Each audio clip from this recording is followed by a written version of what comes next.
Hi, I'm Edgar Hernandez. And I'm Nuri Robles. And this is Bar Talking Bar. Your access to the heartbeat of New York City's bar and hospitality scene. Hosted straight from the city that never sleeps, we sit down with bartenders, brands and ambassadors, hospitality pros, and cocktail lovers. Whether it's the art of bartending, the hustle behind hospitality, or the wildest bar tales, expect raw conversations and industry secrets. Listen to the people who pour your favorite cocktails and keep the nightlife alive. If you love bars, spirits, and the stories that bring them to life, follow us, share, and subscribe to keep the conversations flowing. The podcast that you didn't know you need. New episodes weekly.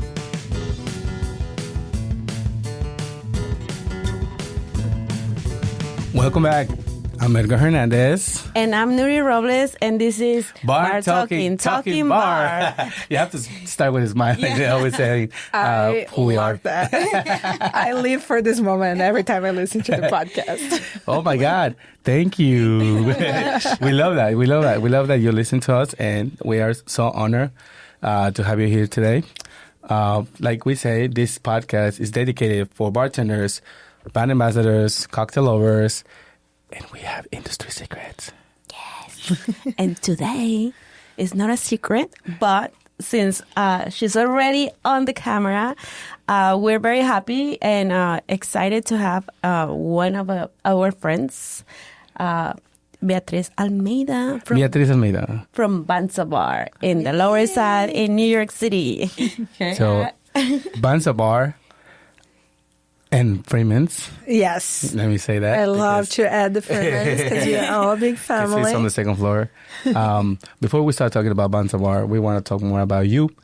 Like the audience, they know we love to introduce our guests, but we also like the guests to tell them who they are, where they're coming from. I love the beautiful country that you come from. Why don't you start by telling us where you're from, where you come from? So I am born and raised in Brazil. I've been living in New York for 8 years now, 9 years now. Back in Brazil, I did culinary school back then. That was 2009 when I started. And it wasn't even the big project, honestly. I wanted to be a doctor. Wow. Crazy enough. And you still curating people and curating cocktails? Yeah, I still, curing, with other ways. Doing the little herbs and tricks. So I wanted to be a doctor, but I didn't get into medical school right away. And then my mom was like, you need to go learn something. I don't care what it is. You got to go study something. I was like, I like to cook. Like, I cooked my whole life. I learned it with my grandma. That was like the beginning of everything. Like, my grandma was an amazing cook. And I always wanted to learn what she was doing and learn to, the techniques and what was happening in the kitchen. And I was like, okay, let me do culinary school for now, just so my mom's not bothering me. And I got into culinary school and I fell in love with it. It was like amazing. I had, great teachers and just learning about different cultures and like different techniques, different ingredients. That was like my whole world was opening up. And back then in Brazil, like, we have a lot of regional food, but not like a lot of the international stuff. So like that was kind of like my first passport, I like to say. And it was very cool. And with that, I started, going around and like trying to learn a little more about other cultures. And eventually I got to my internship in France. Wow. Excuse you. So, What part of France? Excusez-moi. So, like, while I was doing the culinary school, it has, like, this program that they had with the school that I was going there. And they bring, like, Brazilian people. I think, actually, people from all around the world. But that was the part of Brazil that they'll bring people to France to do an internship. Was around that year. Yeah. Oh, that's amazing. So I spent actually 10 months in France. It was a little town called Augigny-les-Bains. is like they are 3 Michelin-Star back then. Yeah, they have 3 Michelins for 50 years now. Wow. Without losing any of the years. We have, a little tea in the back that like one time they were about to lose and they said, no, we're going to get it back. So, yeah, I work with Michelle Guerra. She was one of the chefs that introduced the Nouvelle Cuisine. That was like a big movement in France about like introducing maybe like Asian ingredients to French cuisine and all this stuff. He was like personal friend with Paul Bocuse, that I feel that was like one of the biggest names in France. And it was amazing. It was like one of the best years of my life. I'm so ignorant about like French chefs. I mean, of French in general. I think the most known for me is Jordi. Remember Jordi, the singer, the little kid that was singing? No. Okay, so I'm making a joke. No, it's just like a joke. Don't pay attention to it. I missed it. I missed it too.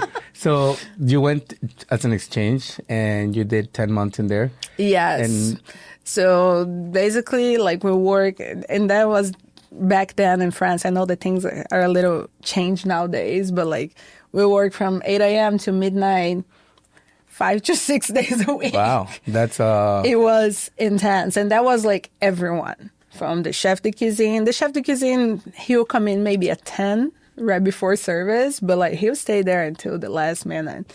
The chef de cuisine at that point was Olivier Brula, and that he was like a father to me. I went with 2 Brazilian friends, so we were, the crazy ones laughing. Oh my God. Everybody was like, why you guys laugh so much? Why you're so happy? Because like, we were just happy. That's how we are. And French people are like so serious and like so committed to what they're doing. So especially at a Michelin-Star kitchen, they don't want to hear any noise. They want you to be like a soldier who's straight up chopping. it was an interesting experience to be there, with more Brazilians. And it was very fun. And I learned so much. And what year is this? That was 2014. Oh, okay. So 11 years now. 11 years? Yeah. It's kind of funny. I just went to Paris last month, and I was like revisiting places that I went when I went the first time in 2014. It was like, oh my God, how much had changed. In this 11 years. And like, it was an interesting, like going back and seeing, looking at my own history and seeing like, okay, how much I learned and how much I evolved That's amazing. This time. Yeah. And then so after those 10 months, you went back to Brazil or did you move I went back to Brazil. I had a little depression because I couldn't extend my visa, and I was like, what am I going to do in my life now? But I went back to work on the same restaurant that I was working before. I went to France. There was also a very good restaurant in my hometown called Number 7. And I worked there for like, I think 2 more years after that. And, then I was like, okay, I want to create different things. I think that was like the beginning of like, okay, I want to create more things. I want to change things. I want to put my creativity. So once I got there, we started like doing tasting menus, and I would collaborate with the chef to like do some dishes or do some specials. And that was very fun. So this restaurant was, no, because it's in Brazil, but it could be Brazilian only. But what type of cuisine was it? It was like a mix. I feel that like at that point they were trying to be like more international-ish cuisine. Nowadays, I also like went recently to Brazil to visit my family, and I was back there, and I was very happy to see that they are using a lot of like local ingredients. So they're like using cheeses from the region. They're using like oysters. They're using like other types of seafood or some traditional dishes that they have around there.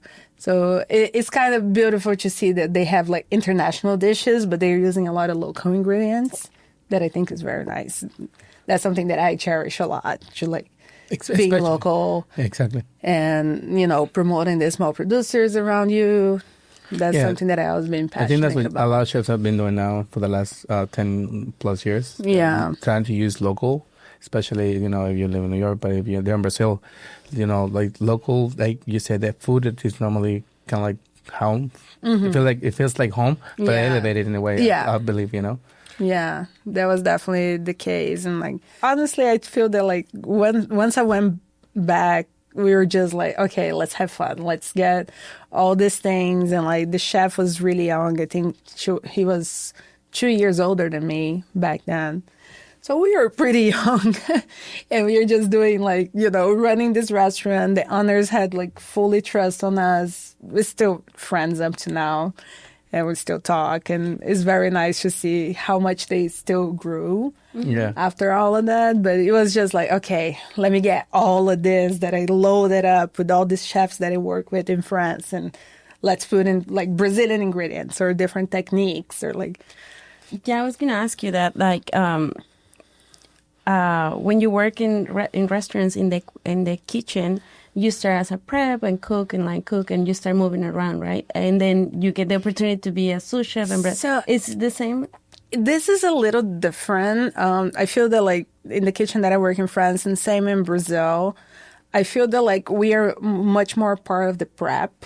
Like you basically go, you prep your station, you work service, and like you do the whole thing. It's not like a prep team and then a line cook or something like that. You have a sous chef that will kind of like supervise everything. But like, I feel that back then, again, I don't know how things are right now that much, but like you probably have like one prep person to do like some stuff, but like you're mainly responsible for your whole station. Okay. So like I will go earlier. I don't know. I had a moment that I work on the risotto station. So I'll have to cook my rice. I will do my broth. I will do my garnishes. I'll chop things. I'll, prep everything. And then I'll work service. Okay. But the hours are also different. And then that's another thing that I feel that is very different from America and Europe as well, and Brazil. I feel the restaurants open later. So like restaurants in Brazil, they open like at 7 p.m. 7 p.m. So, like you have a little more time to prep before that. And same in Europe, like there's some restaurants that open earlier, but like 7 is a normal hour to open. And then they're going to like the peak, you're going to be like at 8, 9 p.m. Yeah. Also, I think that changed in New York, because I don't know your experience, Edgar. When I moved to New York in 2004, I remember also dinner started late. And I feel like it has to do also with like economy, that people start opening earlier because they see that the dynamic of New York City. Some people leave early from work, so they now change, exists brunch, lunch, and dinner, right? So, and then lunch, it would be from 1 to 3 and then close, and then start dinner at 5:30 now. I remember back in the day, like, it was very weird to have a lunch place to go. So I feel like it could be also like a big change. A lot of places changed because I remember most of the places that I've worked in the past, they open up, like service started at 6. And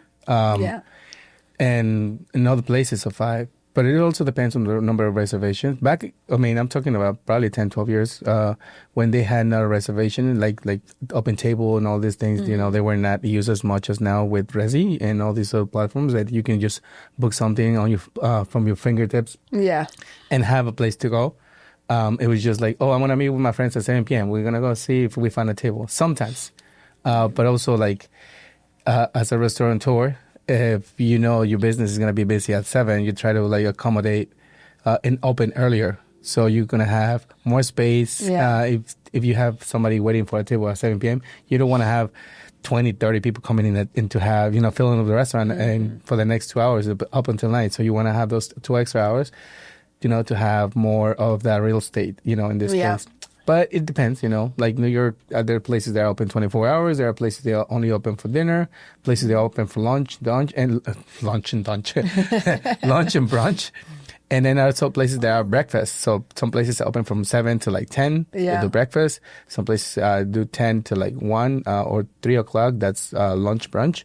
And then from 3 to 5, there's a transition, and then there's, of course, dinner. So basically open from 7 a.m. up until like 1 in the morning. Yeah.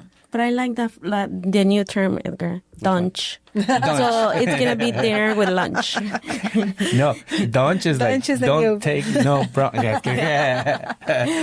Okay, so yeah, going back to your experience. So you went to work there, and so like going back, I did all this stuff, and then eventually I got invited to be a chef in a hotel in Rio. Okay. It was a new hotel, and they were targeting like international guests. And for me having this experience, they, eventually we worked out. It was an incredible hotel. We opened right when the Olympic Games happened in Brazil. Oh. So we were basically catering.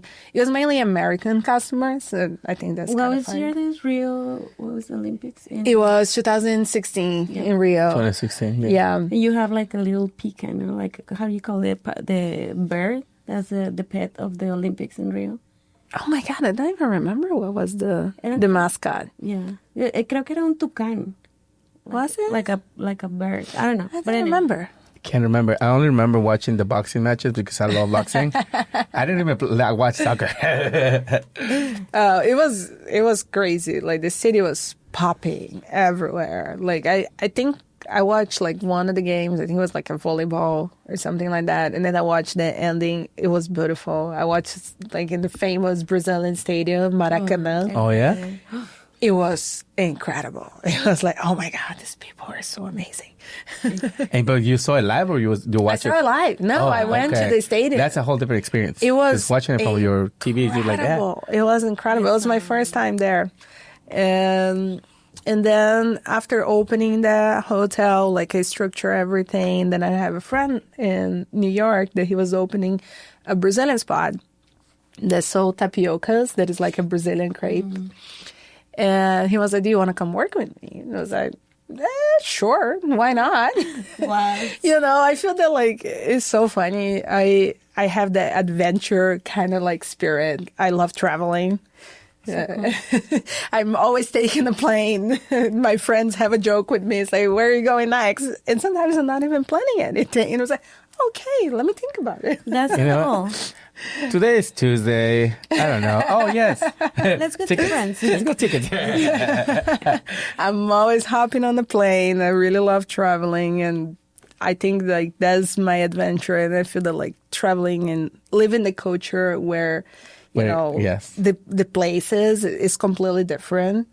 And I love like sometimes just sitting down and observing, just having a calm moment and just seeing like how the locals interact. Yeah, I was going to say that because when we learn about spirit, we learn, let's say, for tequila, mezcal, or whiskey, we always learn. But when you go see the culture live and you know how they move, how do they behave actually? Yeah. Because there's people super friendly in other states and other countries as well. Mm-hmm. And when you get to experience that, you're like, you have a different perspective of what you are pouring into or giving to a guest, in this case. Absolutely. So you came and opened a tapioca place. Tapioca place. I worked there for a little bit. I helped them open.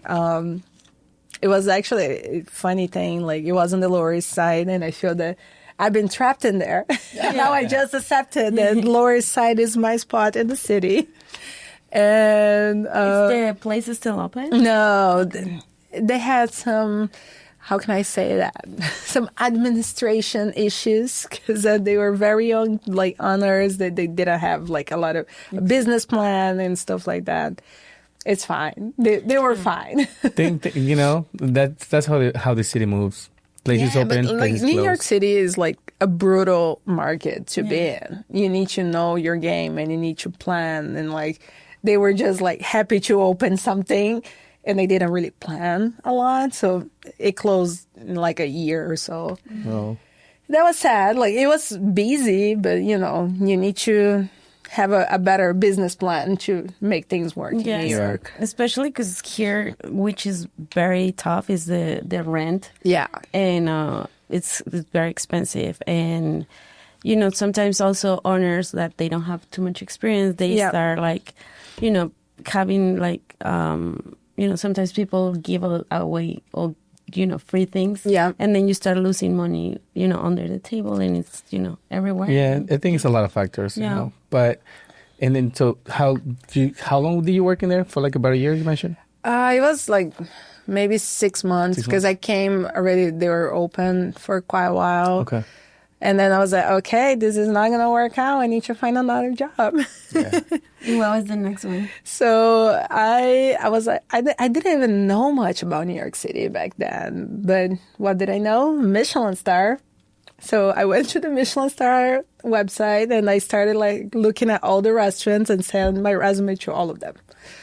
And I have a couple of interviews. I did some trials. But the one that I really, really liked was Uncle Boone's. Also Lower East Side. Oh, wow. It was a Thai restaurant. And it was honestly my first family in New York. Mm-hmm. And they are fantastic. Working with Matt and Anne was like one of the best things ever happened to me. And I started as a line cook, say, okay, let's see how it goes. Yeah. And eventually, I met my wife in there. Nice. So we met in the kitchen. We have a love story too then. Oh, yeah. It's a very special... It was a very special place. And we met in the kitchen cooking, And then eventually she became a sous chef. I became a sous chef. And we helped them open Uncle Boone's Sisters. That was their kind of like casual spot. And eventually we helped them open Thai Diner. Okay. And that's still open. Uncle Boone's unfortunately closed during the pandemic. And the whole craziness about like rent and landlords. It was... Yeah, I remember. But I am very glad that I think I spent almost 3 years with them. And then when pandemic hit and we just got all kind of laid off. And funny thing, before all of that happened, I was like, I think I want to do bartending. Like I was already with that idea, but then, with the pandemic. It was like something. Yeah, like we didn't have facing customer service type of thing. So I stayed in the kitchen for a little more. And then started like studying a little more about bartending. So, okay, what is that? In my defense, I always like to drink. Okay. You have experience. Connoisseur. You're a connoisseur. I was a connoisseur. And then I was like, okay, let me study a little more. Like, what is a gin? What is a whiskey? What is a martini? What makes a martini good or bad? Like, what is the balance? Or what is a Manhattan? What is, many of the classic cocktails? And I was like, oh, okay, that's interesting. That's kind of like the recipes that I follow in the kitchen. Mm-hmm. It's not that far out. Yeah. And, then eventually, after we started opening, I started working in kitchens, and eventually I started working at EMP. 11 Madison Park? 11 Madison Park. And I was part of the team that opened with the vegan menu when they reopened. And I was like, okay, this is fun. I learned a lot. I met a lot of people that are very dear to me up to now. But I was like, no, I think I want to bartend. Yeah, I think I need to give that a shot, know? It's funny that because when I met you, I remember, I think when you started working at Freemans, and then eventually I met you, Edgar mentioned that you were part of the EMP. And then when I started working at EMP, I was like picturing you there, because for whoever doesn't know the kitchen at EMP, and I don't know a lot of kitchens in the world, like you've been in other Michelin-Star, it's an incredible kitchen. It's big. It has a lot of like pressure and it's everything on point. And then Edgar told me that you were, bartending and everything. I was like, she has to have a very, very good taste, because working in kitchens like that, it gives you a lot of like, not only structure, but the opportunity to say, oh, this is good and this is not, I feel that like, and that's something that I bring to bartending up to now, is like, how to find a balance on things. And I feel that like most of this, the 3 Michelin that I work in France, EMP, and I had some other chefs along the way, that like you taste everything. Yeah, you follow the recipe. The recipe is there for a reason, and same as like classic cocktails. But like, going back to like martinis, you have so many different gins and so many different vermouths. And sometimes the ratio is not the same for every single type of like, liquor that you're using. So like, I am a big fan of straw tasting. My barbacks hate me because I'm always filling up my buckets with like straws because like I taste every single thing. Yeah. Every single thing. Yes. Sometimes it gets super busy, but like, are you sure that your cocktail is tasting good? Yeah. Are you sure you put everything? Like I feel that tasting is very important, and finding that balance is something that I bring from the kitchen, and I think I will carry with me forever. That's one of the most important things, because consistency. If you know what it tastes, if you taste it 10 times, if you taste it at 11, the 11 is wrong. Yeah, that's what you have to taste it. It's not because we can clean straws all the time, but when somebody is drinking somebody drinks it, they have to make sure that it's the correct cocktail, especially if they had it a month before that. Yeah. So I just want to start with this. I want to thank all the followers that are listening to us, watching us, and then they want to find your Instagram account here. You're gonna follow just in case you guys want to visit Beatriz. But without further ado, I want to say cheers. Thank you for coming. Thank you for sharing your story with us and with the audience. If you guys want to listen to this podcast in Portuguese in Brazil, go to subtitles on YouTube, on their YouTube channel. If you guys want to listen to this podcast on Spotify or any other platforms, stay tuned with us. Salud. Cheers. Saúde. Saúde. Saúde. Saúde. We decided to drink whiskey today because it's getting a little chilly. It's autumn. Yes, it's fall in New York, you know. It's fall. Otoño. Continue with your conversation. Do you have a question? I thought you were going to ask her something. No, I was going to ask you, like when or why did you live 11 miles apart? I feel that, like, I had that feeling about bartending, and it was already, like, kind of, like, 2 years in, I would say. And I was like, okay, the original idea that I don't know if it's going to happen anymore was to open a restaurant with me and my wife. And we both didn't have experience with front of the house. So I was like, okay, I can do that. And I think I would like to. And thank God I did. Mm-hmm.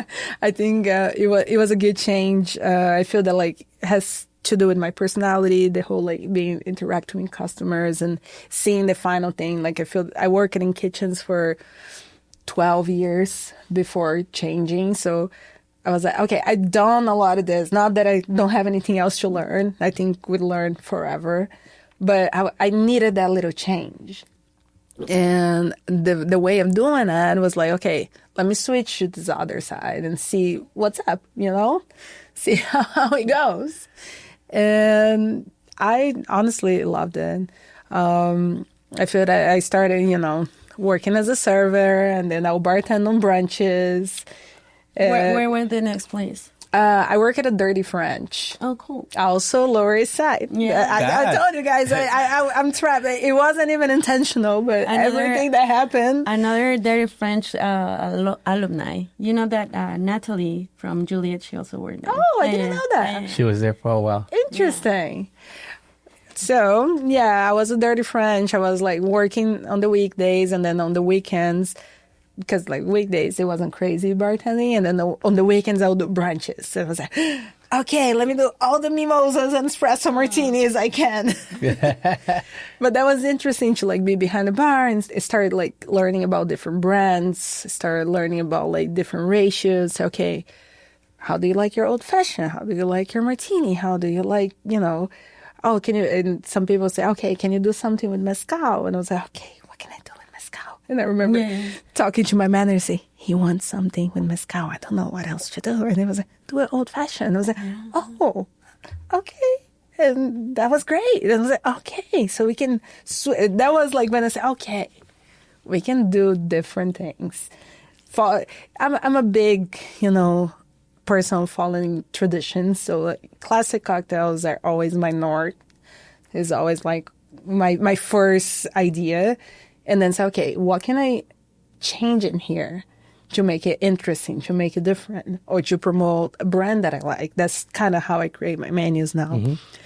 So it was very exciting. I was like, okay, that was like a life-changing experience. Okay, I can do old-fashioned with mezcal. That would be great. And I can add this other syrup. They're going to be great. That was like the little change. And then eventually, funny fact about me starting at Banzarbar. I was about to turn 30 years old, and I had a personal crisis. I was like, oh my God, I'm getting old. I'm getting old. I don't know what to do. I don't know what I'm going to do with my life. And then I want to go to Paris for my 30th birthday. Okay. I was like, let me get a part-time so it helps me pay for the trip. And that's when I started Banzarbar. Funny story. I was like, okay, that looks like a cool bar. I've never been before. Once I got there, that I saw all the bottles that we have in there. And all the different techniques that they used. And I was like amazed about all of that. And then I paid for my trip to Paris. It was fantastic. But then I came back and was like, I want to learn more and more about it. And then eventually I started bartending at Banzarbar as well. And bartending at Freemans. And now I'm the head bartender at Banzarbar. Yeah. Okay, wait. So you didn't start working at Freeman's. I started at Banzarbar. Okay, I didn't know that. Yeah, I started as a barback at Banzarbar. Okay. I didn't know that. I thought you started at Freeman's and then okay. Yeah. So one of the things that interested me so much, like you mentioned before, of course, because your background as a chef and the palate, I always compare palates of chefs with a book, an open book of knowledge and flavors. And you have to understand spices and notes, like the classic one, like the sour, tart, umami, spicy, briny, salty, however you want to describe a whole different things. Mm-hmm. But like you said, you find your balance. And you being a bartender or becoming a bartender, being part of the team and learning with the team, now leading the bar.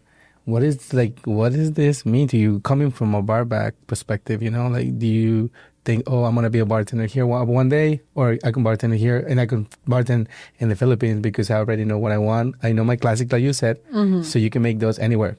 Now, when it comes to creating your cocktails, creating a menu, it's a whole different perspective.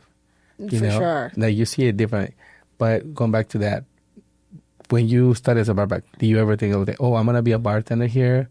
Am I going to become a bartender here? Or were you thinking about a particular place in like, let's say, I want to be a bartender, I don't know, 11 Michelin Park, for example, or Mr. Paradise? I feel that like all the opportunities that happened in my life, it was kind of like brought out to me. Yeah. And like I said, I started at Banzarbar because I wanted to pay for my trip to Paris. It wasn't even like the intention. But at the same time, like whenever I take something, a project or, anything, I put my heart and soul on it. Like this is just me, and sometimes I overdo it. I feel sometimes I say, why am I putting so much effort on this like little thing? But this is just how I operate, I guess. And I honestly wasn't even thinking. I remember when they invited me to bartend, I was like, oh, yeah, I guess I can do that, and it was great. Then I love what I do. Like, with all these years that I am with the company now, is like, I really love being there. I really love, the customers and the opportunity to like be creative and have that relationship. Like I have many regulars nowadays that like, they are always coming back. And like when I say, oh, we have a new menu in like a month, and they come back and they try. Or even doing like our dealer's choice and like creating things for certain people. I think it is very rewarding for me when you give that experience to the customer. Yes, it is. So when you start working as a barback at Banzarbar, who was like the head bartender there? Erin was the head bartender, Erin Reese. But she left shortly after I started. And then Nate Dobson became the head bartender, and we created a couple menus together. And then eventually Nate was about to leave, and then they were like, do you want to do this? Do you want to take the position? I was like, I guess so. Let's do it. And honestly, it's been a lot of fun. It's been, a learning process, I think, every day, and trying to like be updated and going and learning and trying to create structure, trying to be better, trying to get, good spirits behind the bar, trying to support brands. I feel that like this is one of the things that I like the most is like being able to bring brands that I believe, bringing brands that like I know that has quality, and be able to introduce that to the customers.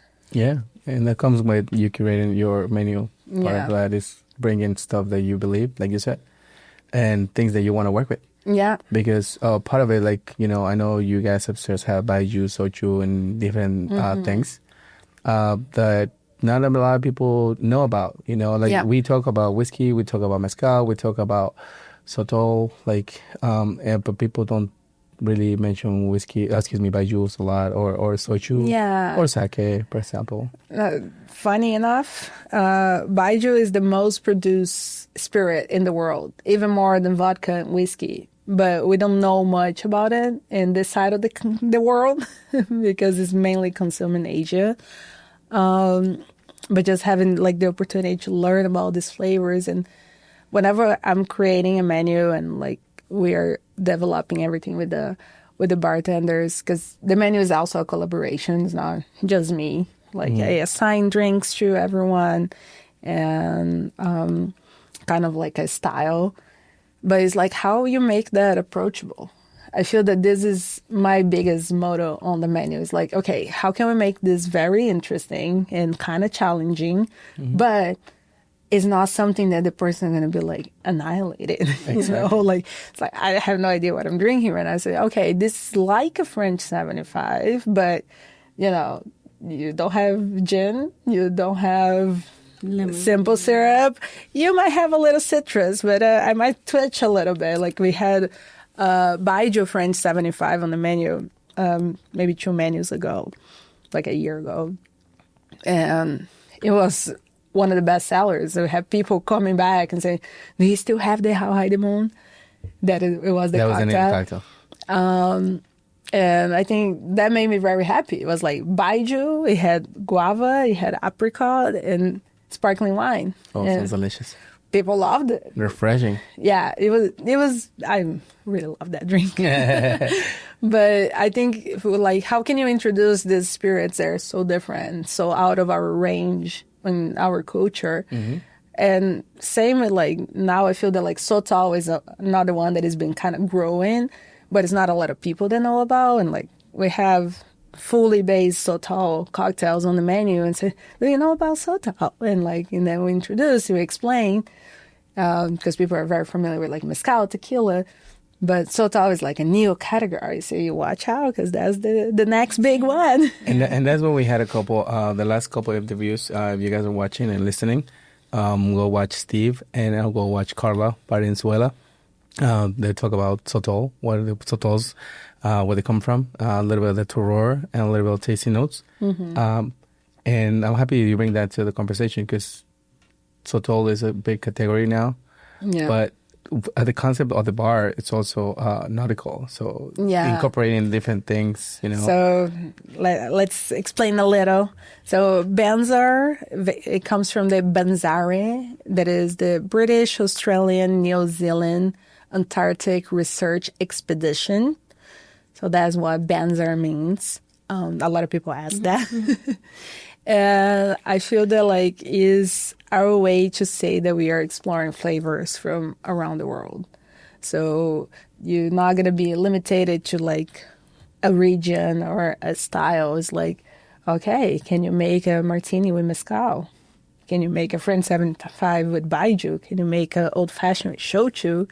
You know, it's like, what are the possibilities? Because a lot of these spirits have, like, a lot of similarities, you know. You're going to have, like, a kind of, like, fruitiness, acidity on a baijiu that can be very nice as a gin cocktail. So, like, what if you swap that? And what if you explore a little more? What if you open yourself to, like, this new flavor that you didn't even know you like it? I love when people come and say, oh, I don't like gin. Or, oh, I don't like, I don't know, mezcal.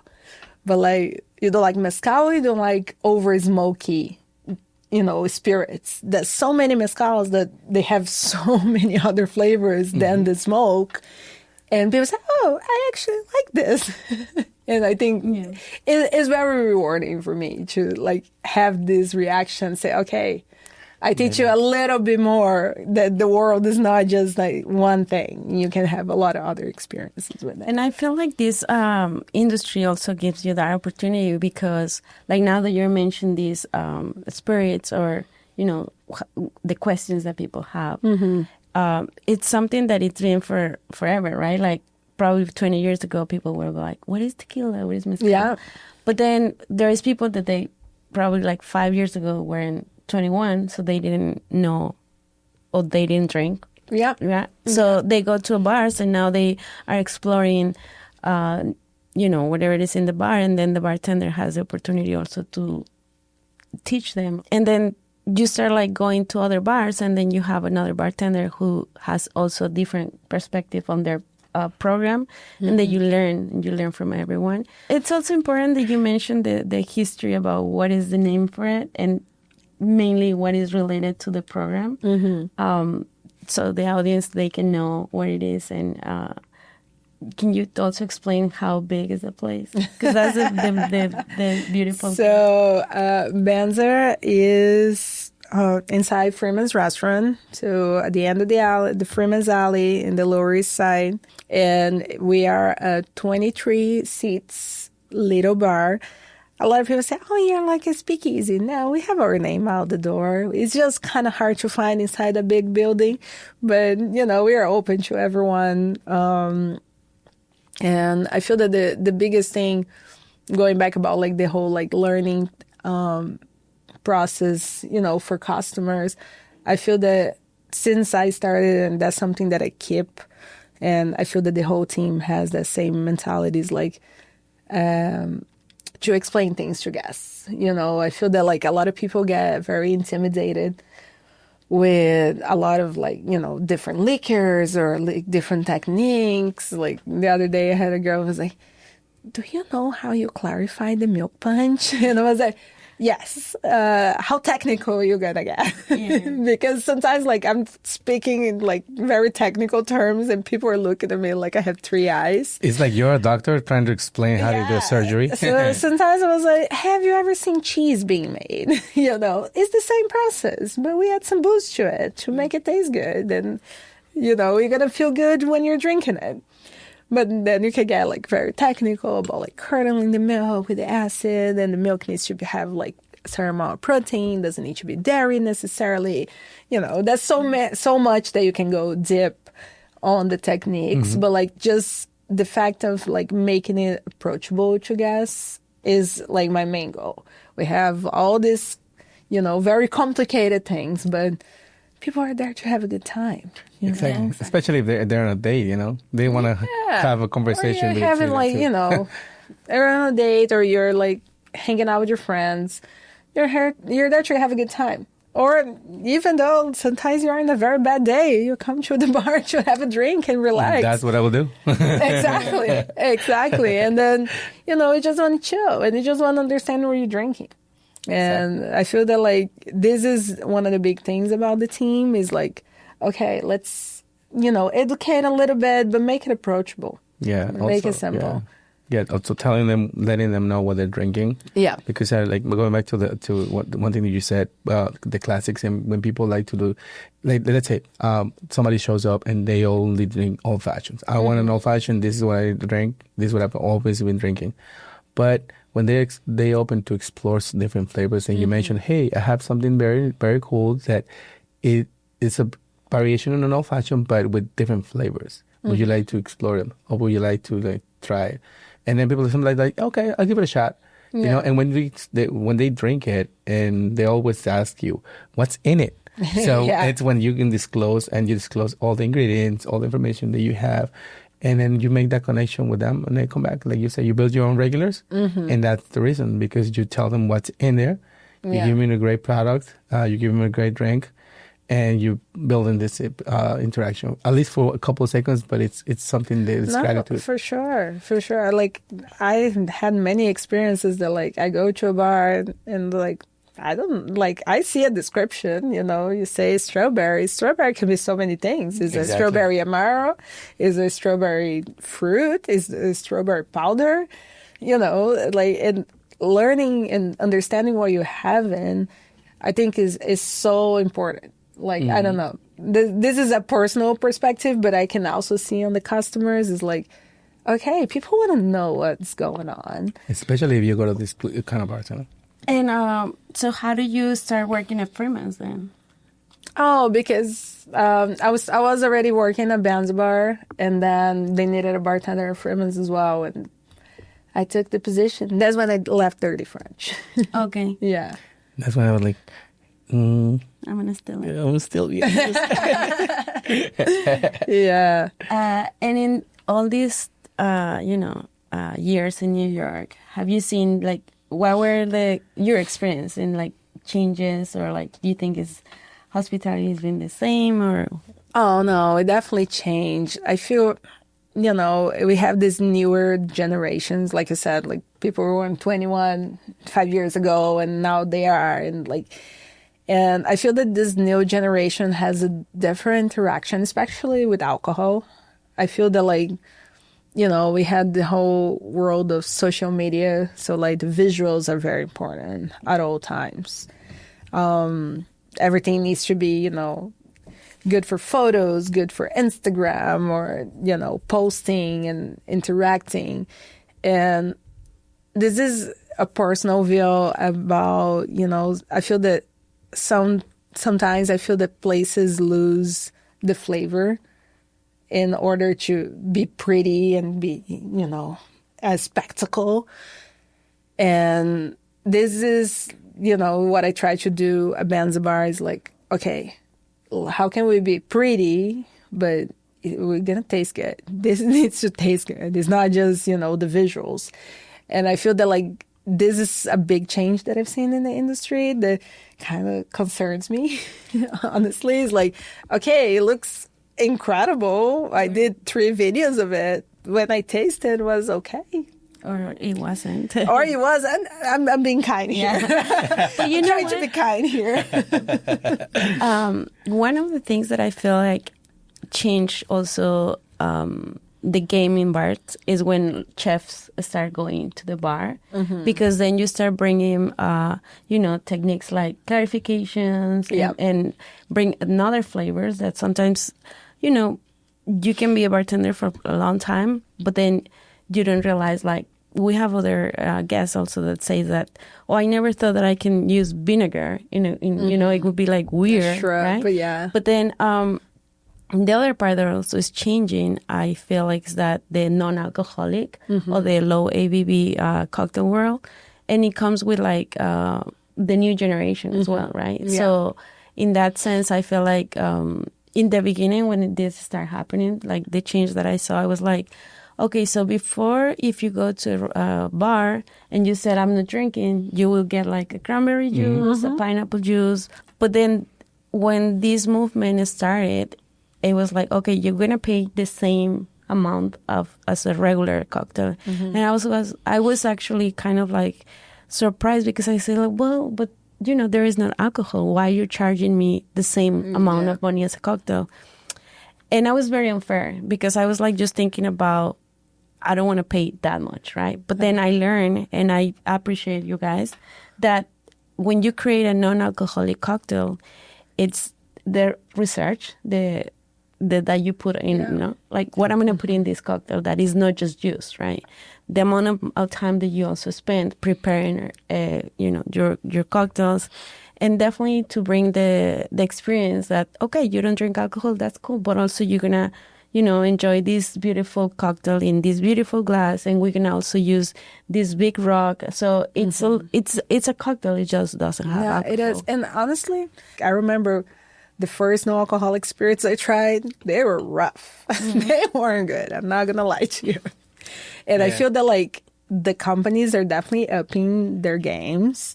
And we have so many good products now in the market. And that's very like inspiring. But they have almost the same cost as liquor. Yeah. It's not cheaper. You know, like if you're just using juice, yes, they're going to be cheaper on the costs. But the non-alcoholic spirits that we have some really good ones, they are almost the same price, if not the same price as a regular liquor. Sometimes it takes a little bit more. It depends on what you try to, you know, get to your bar. But it also depends on what you want to showcase, right? Yeah. Because if you want to make something tequila-based, you have to use something, you know, you look for your particular spirit. Yeah. Non-alcoholic spirit. Or better say, spirit alternative. Yes. Because that's what they you know, we call it. It's a whiskey alternative, tequila alternative, gin alternative. That's what the country was told. I was told. Couple years. We're learning too. We're learning. Yeah, but also that it was hard because, for example, I remember once I tried a tequila alternative or like a non-alcoholic tequila, right? So it's about like namings, but when I tried it, it was like, well, I always know about the tequila that tastes like that, but this doesn't taste at all. It's just like, it was hard to me to understand the profile. There's different like companies, and you know, there's not tons of disclosure of exactly, they have the ingredients in there that they need to disclosure, but like there's not a lot of how the process happens as we have in spirits. You know, like you can go to a distillery, you're going to see them, you know, cooking the mash, distilling, how it comes out of the distiller, if it's aged or not. Like we have a lot more information. I feel that because all these companies are so pioneers right now, they are not disclosing tons of the process of how they make it, but like it has brands like of, you know, tequila or mezcal that they use agave as the base, and they do a distillation. They do like, they cook the agave to smoke it to be like a mezcal. And, you know, you can taste on the final product that they say, okay, I can taste the agave here. Yeah. Like, yeah, it's not the same as a tequila because, of course, the process is different, but it's very close to it. Or even like Amaros, they're non-alcoholic, or Amari. Let's be plural. Let's be technical. That they're gonna use, you know, the same botanicals that they will use on the regular Amaro, and it tastes kind of the same. I feel that like the mouthfeel is the biggest challenge nowadays for non-alcoholics. It's like sometimes it tastes fantastic, but like it doesn't hit the same. But if it's a person that is not drinking, it's kind of funny. Like we have 4 non-alcoholic drinks on the menu at Banzarbar now. But sometimes like we put so much effort on it that people are like, can I have that with alcohol actually? Like, I like this flavor. It looks good. It looks so good. Can I have that? But I want the booze. And this is the intention. It's like the person that is not having the booze or having the booze, they're having kind of the same experience. It's like, it's your choice to like have, you know, alcohol or not. And I think that should be one of the definitions of like hospitality, right? Like you go to a bar or restaurant to have a good time with your friends, your family, all by yourself. But it doesn't have to have alcohol to be part of the game, right? Obviously, the alcohol it's because also we want to have fun and be happy and everything. But I guess that's a good alternative because also, you know, sometimes you go to a place that there is no gluten-free and you want to be with your friends, but unfortunately you get sick or whatever. So those options, I feel like we work in the industry for a little bit. So in the beginning, when we have all these allergies and all this, it was like a pain because it was like, oh my God, I have to substitute and everything. All the writing they have to do. Yeah. But then eventually you start also learning and teaching yourself and teaching others that it's important to have alternatives. Yeah. So because also, you know, sometimes you can say like, oh, if you have all these allergies, why you don't stay in your house, right? It's kind of like rude, but sometimes like It's rude. I mean, it's rude and it's mean, but sometimes you have all these allergies or you don't drink alcohol, but you still want to have the experience of like. I feel that hospitality is all about like sharing the experience. You know, you can be in the back of the house, in the front of the house, you can be in like hotels or, you know, creating other types of experiences. I feel that it's about including people and, you know, making that special moment that they're spending with you better. Sometimes it's crazy to say, oh my God, this person has 20 allergies. How am I going to cook something for this person? Or how am I going to make this cocktail, you know, no alcoholic? Or, you know, oh, they have this allergy. How can I make this? But I feel that like creating that experience and making people feel included on the space. And I had many people that come to the bar and say, I just want to have sparkling water. And I'm fine with that. You know, that's what you want? That's what you want? You're having the experience. I'm going to treat you the same way. I feel that like this is another thing. Is like, I feel that sometimes people say, oh, like, I don't want to go to this place. Like, you're there to have the experience. Yeah. You know, you're there to be in the space and, like, have that moment by yourself with someone. So, like, I'm not going to judge you your cocktail. Like, I feel like going back to the martini again, like, whenever somebody orders a martini, I say, how do you like your martini? Because martini is such a particular cocktail. Everyone has their own. If you want your martini shaken, if you want your martini with vodka, if you want your martini with no vermouth, you like what you like. And I feel like the most important thing that I really appreciate about like our, peers in this industry is that when you understand that, like you really understand what is hospitality, because you can be the best bartender, the most famous, or, like you work in a very good place, but your attitude towards guests or, co-workers, and if you're mean or you don't have hospitality, everything is not worth it, because, you go to this place, you ask for a drink, and then, for some reason you didn't like it. Like sometimes I have this conversation with Edgar, like what happens if a guest doesn't like your drink? It's not like you're going to turn it's like, I don't know, whatever. You're going to be extremely like, okay, I'm going to change it, and I want to make you this drink that you like it. And then they appreciate it more.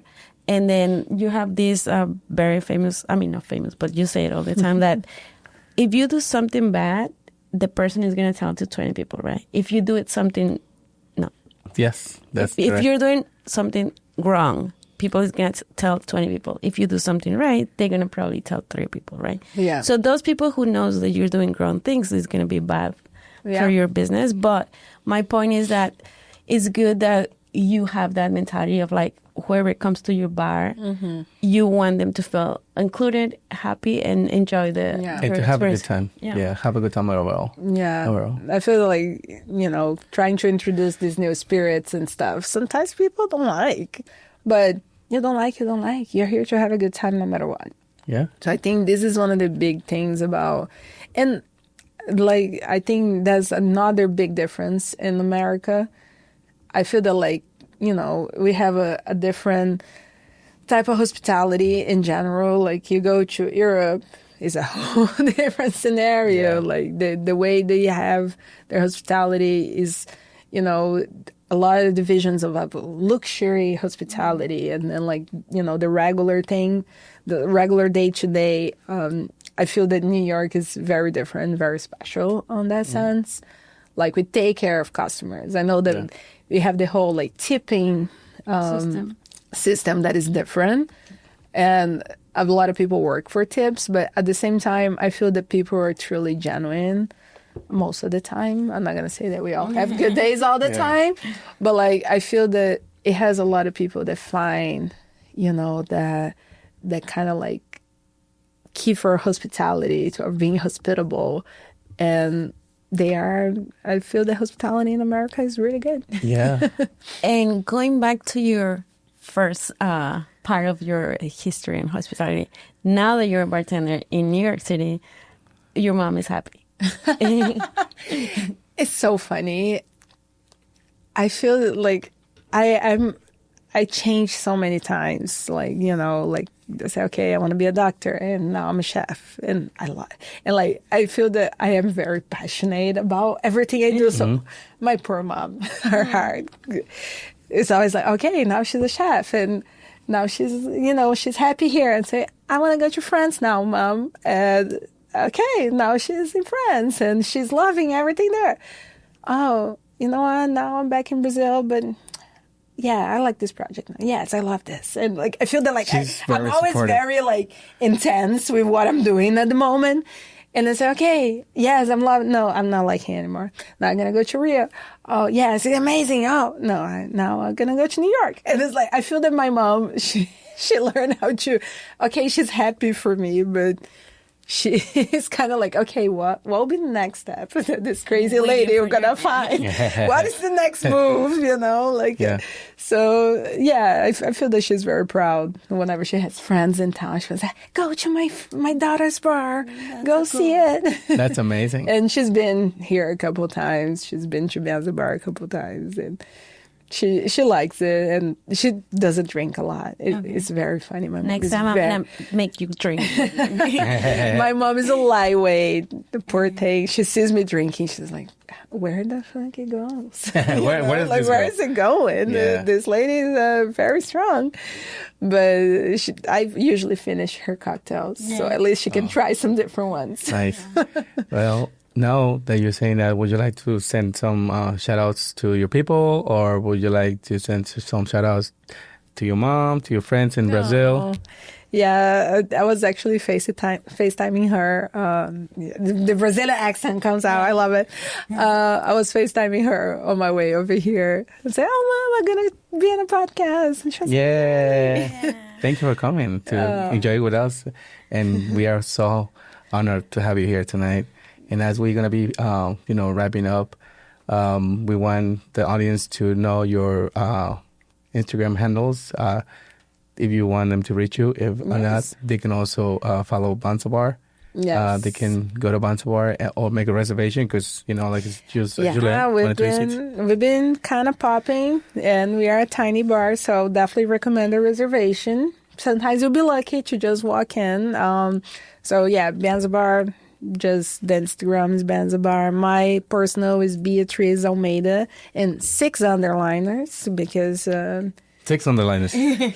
It was just how I could find to put my name in there. I try to put fun stuff in like the new projects that you're doing.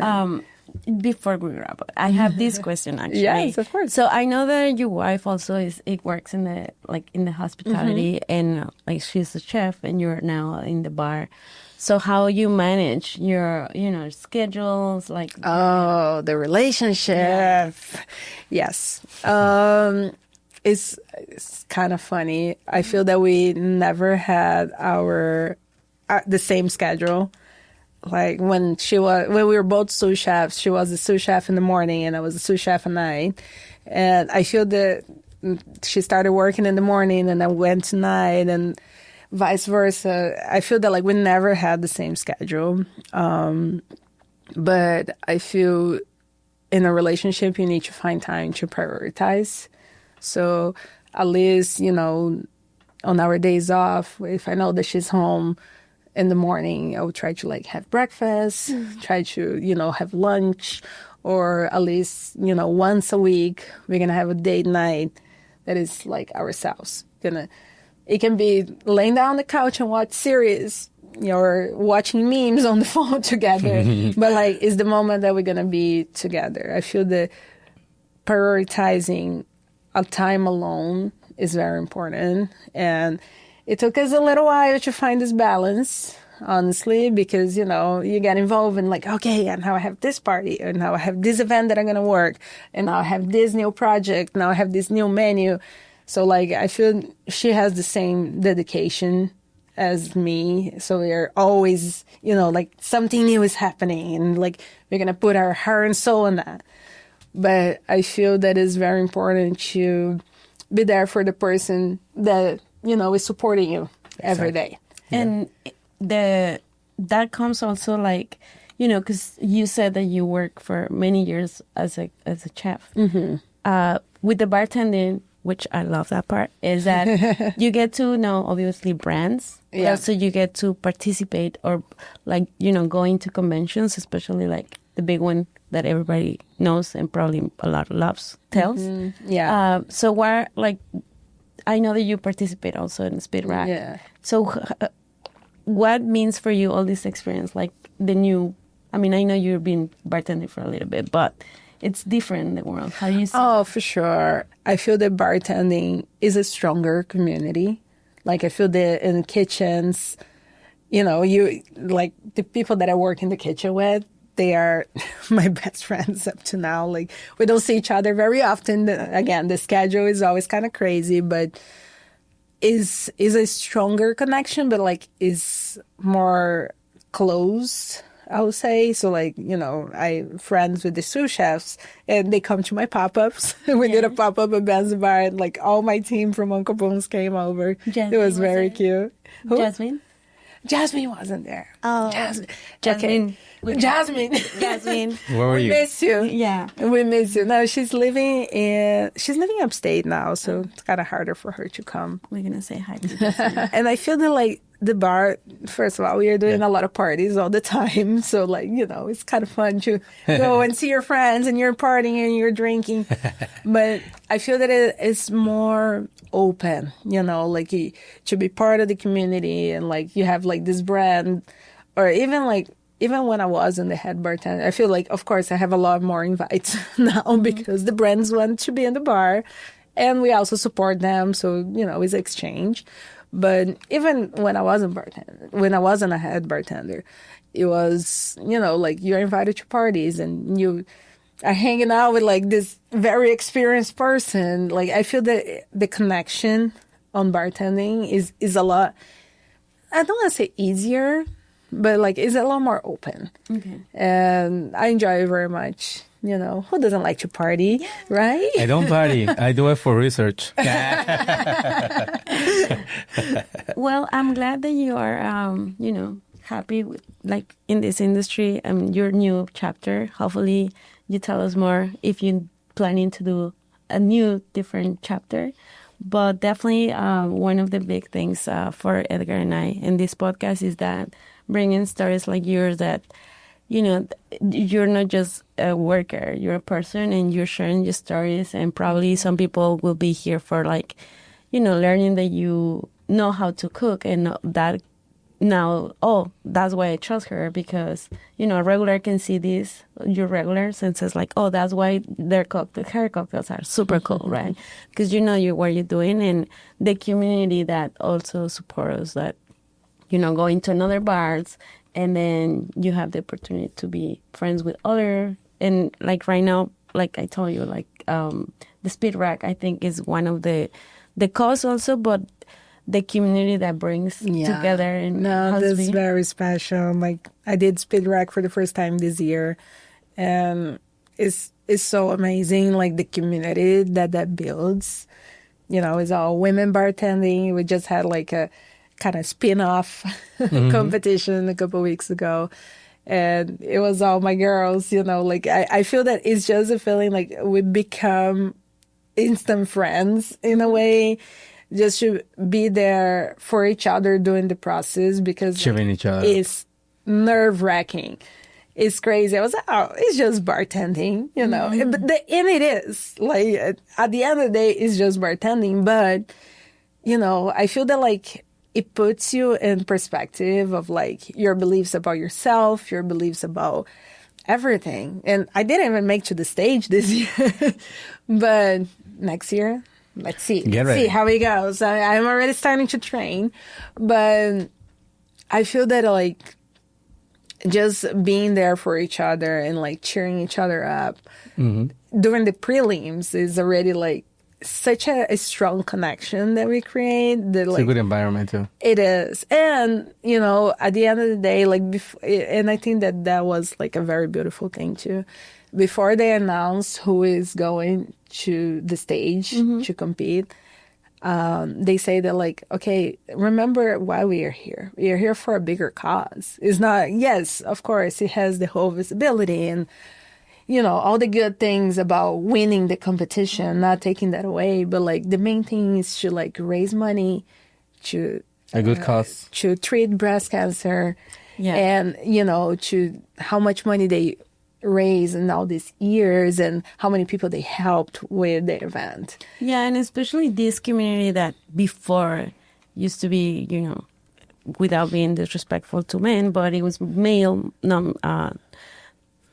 Yeah, no, for But sure. now that we have Yeah. this, I always mention this, that now that we have, women like you or whoever who identifies as a woman in this leadership that promotes not just, alcohol and partying, but especially for women issues that are hard to understand, especially in a country that is very hard to like find help. Healthcare, yeah. And this community jumping to help other women, it's very amazing, and thank you so much.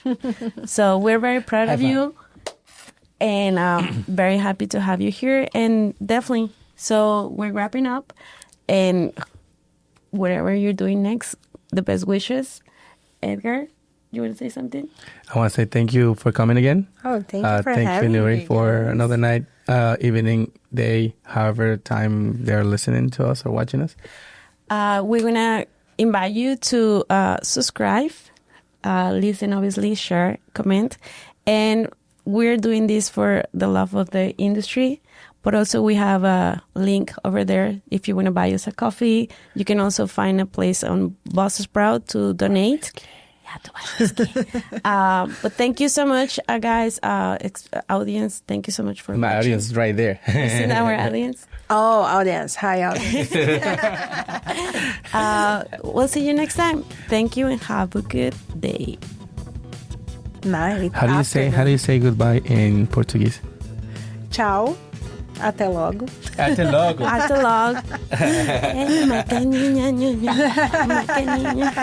Okay, bye. Bye. Thank you, guys.